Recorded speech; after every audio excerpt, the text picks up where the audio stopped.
Back in that bag again. Whoa, whoa, yeah, yeah. Hey, hey, hey, hey. All right, so what makes this bike different than a regular Honda Rebel 1100? Well, like I said, this is the Honda Rebel 1100T. T stands for touring, and you are getting saddlebags and a front fairing headlight cowl, and that's really the only difference. There is no difference in the engine or anything else. It is literally saddlebags and a front fairing. And on this model here, you're looking at 5,000 miles.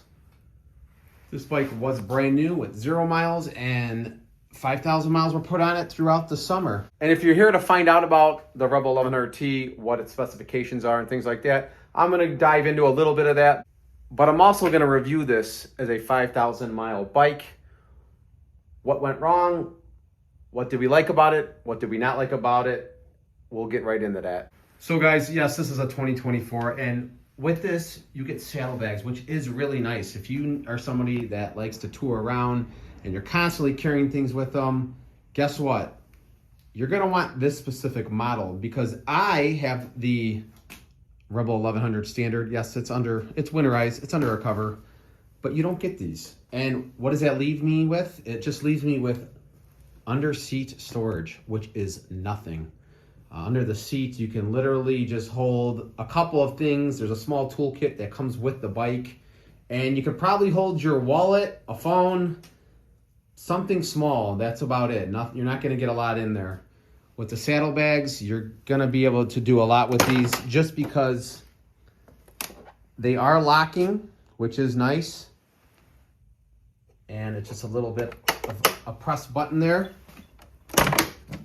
And there you go. Now, one thing I did notice about the Rebel 1100 T is one saddlebag is larger than the other. And yes, it is noticeable. The left side, I don't know if you can see, but it is larger and it is deeper. Does it throw off the aesthetics of the bike? A little bit. It's nothing too major, but the reason being is because you do have an exhaust. That is not the stock exhaust. The stock exhaust runs underneath here, and due to the frame and all that, they had to cut this one a little bit shorter. This one, you got nothing blocking it, so they were able to make this side larger. Now, I don't know how it looks on camera, but yes, you can actually store a full-size motorcycle jacket, whether, HWK, shout out to HWK, shout out to Roland Sands. You can fit an actual motorcycle jacket, fold it up nicely, and actually fit it inside there. No issues. You could probably even get a couple other little things in there. That's actually pretty nice. This side, you're not going to fit a motorcycle jacket. You could fit maybe a light jacket, but not an actual motorcycle jacket. One cool thing, a nice little feature here is, if you're going to do a walk around before you start the bike and you're just assuming that the saddlebag is closed, that little red reflector there is pretty much telling you that it's not. It's almost like a little warning sign. So you want to just close it and you don't see it. That way you know, yes, it is closed, and you can lock it away. They do come with the little side reflectors there, and same thing on this side, little red reflector there to let you know that it is not closed. The closing it seemed like it wasn't an issue right there. It can be. It's a little tricky. Sometimes they don't want to close. You kind of got to just get it a certain angle and push down. You are looking at a modified seat. That is not the stock OEM seat that comes with it. And that is not the exhaust that comes with it. This bike is a little bit modified as far as that concern goes. You do not get this quad lock. Unfortunately, that does not come with it. That is a phone charger to charge your phone wirelessly, but everything else is stock mirrors, stuff like that. The front fairing part, the cowl, it's nice. It's more of a look, I guess. You're not really getting much of a windshield. I heard you can get a larger one, a stock OEM larger one. It comes up a little bit more. But if you've never been on a Rebel, you do sit lower than a normal bike. So you are not going to be completely covered by wind here, by that thing. But keep in mind, guys, I can flat foot this bike, then I can easier than I can flat foot a Honda Navi. So you do sit pretty low on it, and I actually love and prefer that stance. So 5,000 miles in, what are the pros, what are the cons? Well, a couple cons are when shifting this bike does have a clutch. It is not the DCT. We have noticed that we've had to adjust the clutch at least 2 to 3 times. Are we a little heavy-footed? Maybe. But it seems like we're adjusting it a little bit more than we should be. I don't know if that's just, the way we ride or if it's just Honda. I'm going to go with it being Honda. So that was one issue. It's not an issue. It's just adjusting it, and it's not even a hard thing to do. As you can see, here's your cable. Another con about the Rebel 1100T would be, okay, yes, you do have a bike with saddlebags, but the bags are small. So maybe you could complain about that. I guess you should just be thankful you have them. But if you do want to complain, they could be a lot larger. If you're going to compare this to, let's say, a Harley on the saddlebags they put, they're double the size. So these are a lot smaller. You can actually tell that a lot better in person. Another con about the Rebel 1100T is pretty much the same con as the Rebel 1100 DCT, which I have. It's just the seat. That's not the stock seat. That seat is a lot more comfortable.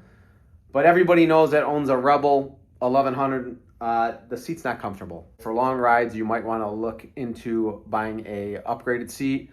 There's a few different companies that make them. You've got your Corbin, you've got your Mustang seat. Those are the higher ends. And then you can go on Amazon and get a few seats there, ranging from the 160 up to like the 270 price range. And they're pretty decent. We have all those seats actually. And we have found that this seat has been a lot more comfortable. This is made by a company called Wolfline. Another con about the Rebel 1100T, and this is not specific to the T, it's actually to all Rebel 1100s, is that it's the deadly high-speed wobble. Yes, if you know anything about Honda Rebels, when you get up to the high 90s mile per hour, the bike starts to wobble a little bit. It's kind of like a death wobble, we like to call it. It can get a little sketchy, but I do know there is a cure to that. If you get some new tires, eventually you're just going to want to run out these Dunlops that come with the bike and get something better. And then get a front fork brace. You can, I'll have a link in the description if you want to know where to get one of these. With that and new tires, you're almost 99%, 100% eliminating that wobble. It's all gone. So that is one other thing you might want to look into buying if you get a Rebel. So what are the pros? The pros, there's a lot more pros. The cons are not even really that big of a deal.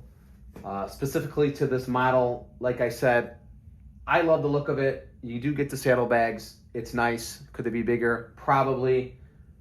Could the windshield be bigger? Probably. But overall, it's nice looking. Everything's great. I love it. I kind of wish it was on my bike. I kind of went for a different look on my bike, but specifically on this touring model, I think it looks great. I love how it looks from the front here.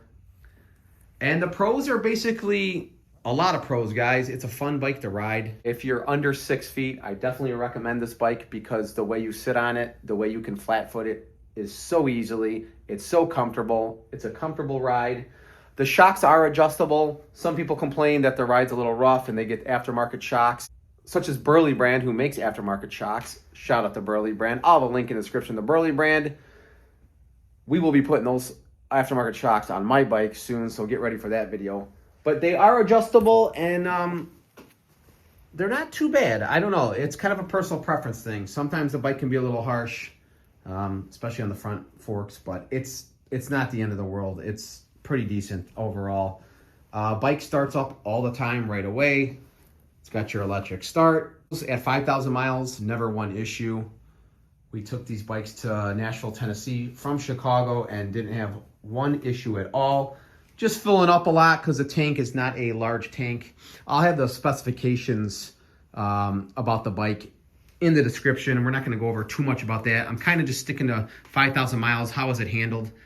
Everything's been great. We've tightened the chain. Yes, it is chain driven. There is a chain down there. As long as you keep that lubed and, you know, just keep an eye on it, you'll be good. We've maybe tightened it within 5,000 miles, maybe 2 to 3 times. Everything else has been great on this bike. There's been really no issues. It's just a fun bike. Overall, it's a light bike, so if you don't want to ride a real heavy bike, you also might want to look into this bike. This bike does not weigh much more than my bike. My bike weighs a little bit more only because of the DCT. These saddlebags and that front fairing add no weight at all. It is kind of a plastic, and it's not, there's no weight to this at all. It's not like a Harley where this is made out of steel. The paint job is real nice on it though, as you can see. There's a nice paint here. You got like a metallic charcoal gray flake to it. So guys, was this the quickest review video on a motorcycle? Yes, it was. We're just keeping it short to the point because sometimes review videos can go on and on and on when I just want to get straight to the point and hear about the bike. Like, is it good? Tell me what's bad about it. That's mainly what people want to know. That's it, guys. Really nothing to complain about. Great bike. I suggest you go get one. If you're looking for a newer model, they make the 2025 now, and the only difference really is they changed the gauge. It is not round, it's almost rectangle, like almost like an iPad, you could say. It's completely different, and we will be getting into that one soon. And I will be doing a review video on the new 2025 Rebel 1100, so stay tuned for that. Guys, that's it. I hope you enjoyed this quick little review video. If you're in the market to getting a bike, I definitely suggest a Honda Rebel 1100T. The T stands for touring, the 1100 stands for CCs, and the Honda stands for reliability. And guys, that's gonna end the video. I hope you enjoyed it. Quick review video. If you've not subscribed to my channel, please do. I'll catch you in the next one. Peace.